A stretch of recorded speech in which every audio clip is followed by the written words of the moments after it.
Welcome to an iGETT concept module. iGETT is a National Science Foundation funded project to promote remote sensing education. This concept module focuses on unsupervised and supervised techniques for classifying remote sensing data. This concept module begins with a question. How do we translate satellite data into useful information? A good starting point for addressing this question is the scene you're looking at here, which was derived from the Landsat 8 satellite's Operational Land Imager, or OLI sensor, when it flew over Billings, Montana on June 2nd of 2013. Right off the bat, you can likely recognize a few of the patterns in this data that suggest how land in and around Billings is used. For example, in the northeast corner, you might recognize the shapes, spatial arrangements, tones, and relationships of the objects here relative to other parts of the image to have attributes that you might associate with urbanization. Heading west, you might notice new patterns suggesting a more residential landscape. Even farther west, the attributes of the image suggest more agricultural land use. Using these visual interpretation techniques to classify each of the more than 1 million pixels in this image, however, would be incredibly tedious and time-consuming. Kind of makes your brain and mouse hand ache thinking about it, doesn't it? This concept module is designed to introduce you to two classification techniques commonly used in remote sensing to help you classify satellite imagery without experiencing quite as much brain and mouse hand ache. These techniques are unsupervised and supervised classification. As we move through the module, we'll use this Billings, Montana data to illustrate the basic elements of and differences between the two approaches. First, though, we need to be sure that we're on the same page regarding the definition of classification. In remote sensing, classification is a workflow that permits you to group pixels with similar spectral characteristics together into classes. The process of classification helps you identify patterns in the data and helps add meaning to your data. In a nutshell, when you classify remotely sensed data, you convert the digital number associated with each pixel into membership in one of several classes that have more meaning than the digital number alone. Keep in mind that each pixel represents the amount of electromagnetic energy reflected by that 30 by 30 meter square of the Earth's surface at a particular wavelength. We can return to Billings, Montana to illustrate this point. Consider the pivot irrigation in the central part of this image. Imagine that this red box represents a 30 meter by 30 meter pixel. In truth, it's a little bigger than that. Now imagine how the pixel values, digital numbers for this pixel, in other words, the pixel's spectral signature, might look. Actually examining these values is a topic for another concept module. For now, note that this pixel's spectral signature will be similar to some of the pixels in the scene and different from others. Also, using your image interpretation skills, you can likely come to the conclusion that this particular surface is not currently under cultivation. We could even go so far as to classify it as fallow. In classifying the pixel as fallow, we have essentially converted the digital number associated with it into a more meaningful category of data. We've gone from numbers to a qualitative description. In what follows, we'll compare and contrast unsupervised and supervised approaches to doing this sort of translation or classification work. We'll start with unsupervised classification. To help us understand how unsupervised classification works, we'll focus on this new development on the west end of Billings, a subdivision known as Ironwood. Here we've blown our Ironwood study area up so we can see more detail. We'll also add a grid representing the 30 meter by 30 meter pixels. Keep in mind that the grid and pixel size here are not to scale. They've been distorted in order to simplify our discussion of classification. If you look closely at the image, you can discern individual pixels, which are in fact 30 meters by 30 meters. Right away, when you look at this study area, you'll notice a few different surfaces. There's residential, sparse vegetation, and golf course. You'll also notice that the pixel boundaries here don't coincide with the boundaries of these surfaces. This is an issue we'll discuss at the end of the video. For now, let's focus on unsupervised classification. In unsupervised classification, the analyst specifies how many categories she would like the remote sensing software to create. The software then organizes these pixels into a designated number of categories. In this example, let's assume that the analyst has specified 5 categories. Put another way, with unsupervised classification, the analyst tells the software to group each pixel in a scene into a specified number of bins. Let's watch how this works for the Ironwood study area. First, we have to get our pixels ready for classification, and then we have to tell our software how many classes we want. In this case, we've already specified 5 classes. The software will then group the Ironwood pixels into these classes based on the spectral signature of each pixel. The software analyzes the spectral signature of the first pixel and places it in one of the 5 classes. This class is then assigned an identity based on its spectral signature. In this example, that identity is represented by a color, the color gray. As the classification process progresses, this identity acts as a membership profile. To get into this container or class, future pixels must fit the profile associated with it. In other words, they must have spectral characteristics similar to the first pixel. The software then moves on and analyzes the second pixel. Depending on how similar this pixel is to the identity assigned to the first pixel, the software groups it together with the first pixel or in a separate class. For this example, let's assume that the second pixel gets grouped into a new class. The identity of this class is represented by a new color, brown.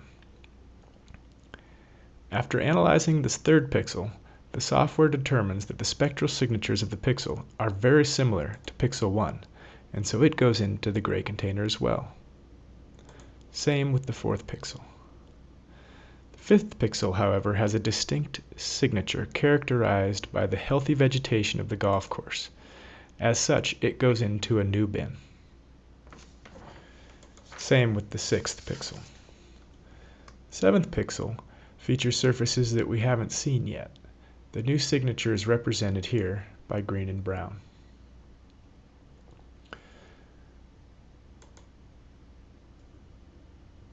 The eighth pixel signature fits well with the gray bin profile.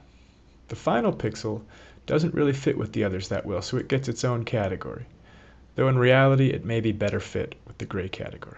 For the purposes of this exercise, we'll assume that the little chunk of golf course alters the pixel's signature enough that it is grouped into a separate category.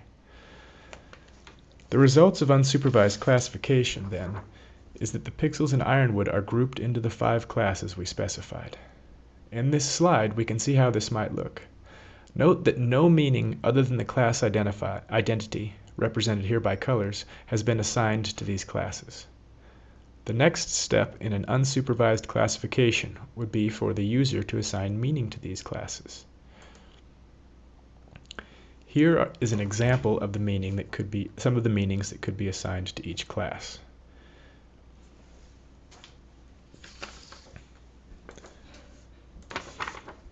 Here are some takeaway points regarding unsupervised classification. In unsupervised classification, the criteria for classification are the number of categories specified and the spectral signatures of the pixels in the scene. The categories are given meaning after the pixels in the Landsat scene have been organized into a quantity of classes specified by the user. The user is in charge of assigning this meaning. At times, unsupervised classification may force the user to create new or unwanted categories. For example, the sparse vegetation/residential category in the left central portion of our grid. This pixel may actually fit better with the residential pixels, but the little chunk of golf course, for the purpose of this example, gets it moved into a different category. In other words, some pixels that don't fit neatly into the categories that your remote sensing software creates, but which may be interesting to the remote sensor, may, for want of a better word, be absorbed or assigned unintentional meaning during the classification process. In practice, it is typical to run multiple supervised classifications to test what number of classes is the best fit for the data you are interested in. For example, you could run an unclassified workflow on this data here using 2 classes and run a second unclassified workflow using 12 classes. What you will likely observe in your results is that neither is a good fit. 2 classes doesn't provide enough containers to effectively classify. the different types of surfaces in your scene, and so the pixels will end up being misclassified. 12 classes has too many bins, and so, like with the two-class solution, pixels get inappropriately classified.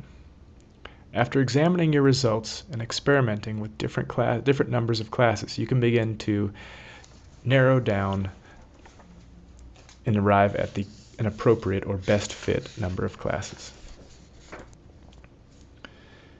In supervised classification, pixels are classified based on a training sample created by the user. Here's how this looks. First, we'll remove the grid to get started. I'm doing this to make the point that supervised classification starts with features and landscapes the user is interested in identifying. In other words, supervised classification starts with categories that already have meaning to the user.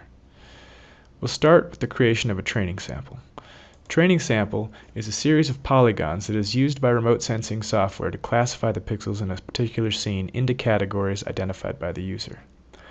From our previous encounter with unsupervised classification, we know something about the surfaces in this sample area. They are golf park, sparse vegetation, and residential. In other words, we know what surfaces we're looking to classify. In supervised classification, the remote sensor traces the boundaries of the surface they are interested in classifying. The remote sensing software will use the value of the pixels, or pixel in this case, inside of each training sample to classify other parts of the scene. Here's a sneak preview. Once the training sample is complete, or at least once samples have been gathered for each of the categories the user is interested in, the remote sensing software will classify each pixel based on how similar to or different from the training sample each is. We're getting ahead of ourselves, though. Consider the example of the golf course training sample. In this example, we can get the whole golf course, trace the whole boundaries of the entire golf course. Keep in mind that for the results of supervised classification to be useful, it's best to create multiple training samples for each type of surface you're interested in classifying, and that you should do this for multiple locations, not just in an isolated corner of your image as we've done here. In other words, for classification to be effective in a real case, remote sensing case, you need to classify other golf courses and parks in the scene. Second sample is sparse vegetation. For example, consider in the upper right corner the Highlands golf course. Second sample is sparse vegetation. We'll create multiple training samples for sparse vegetation. The third sample is residential surfaces. They're all over the scene, so we can also easily create multiple training samples here. In practice, this process of creating training samples and running test classifications on them is done multiple times. Here's how the results of our classification might look. Note that we've highlighted two instances where the values of the training sample pixels might not align perfectly. The golf park pixel in the center of our grid and the unclassified pixel in the bottom right corner. These are pixels where the attributes of the surfaces contained by the pixels doesn't permit easy classification in the classes we've identified with our training sample. Here are the takeaway points for supervised classification. The classification criteria for supervised classification are the spectral signatures of the pixels contained or included in user-created training samples. Meaning is assigned to these classes prior to classification of the Landsat scene by the user. The same problem occurs in supervised classification as in unsupervised classification, however, in that new or unwanted classes may be created, or, as in the case of the unclassified pixel in the bottom right corner of our grid, some pixels simply won't have a spectral signature that permit them to be classified with those in the training sample. Here are takeaway points regarding both supervised and unsupervised classification. One takeaway point is that there are unavoidable gaps between the pixel boundaries and the boundaries of the features you are classifying. This means that the results of your classification will always be imperfect. That said, classification does permit us to examine and quantify important patterns in the landscape. Here are some questions for you to consider as you begin to explore supervised and unsupervised classification. Here are some references that will help you as you begin to get more advanced and explore more opportunities for classification.